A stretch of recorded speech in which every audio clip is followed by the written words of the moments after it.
Ang kwento nina Pamboy at Pikpoy. Magkaibigan sina Pamboy at Pikpoy.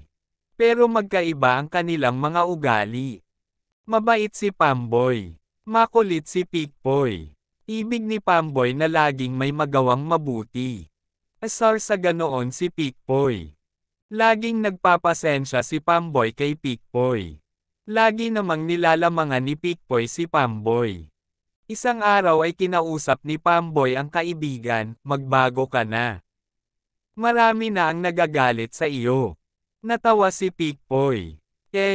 Ano? Sino ang tinakot mo? Mas gusto ko nga ang mag-isa. Minsan, may matandang nagbigay ng piraso ng karne kay Pamboy. Dahil mabait ka ay bibigyan kita nito.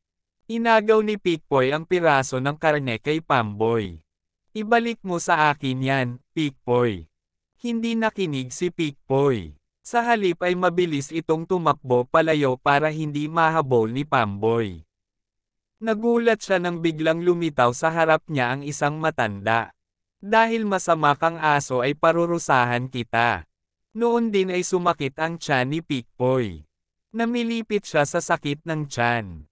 Nang dumating si Pamboy nakiusap siya sa matanda na patawarin na si Pikpoy. Patatawarin ko siya kung mangangako na magbabago na siya. Nagbago ang asong si Pikpoy. Marami ang natuwa sa kanya lalong-lalo na ang kaibigang si Pamboy.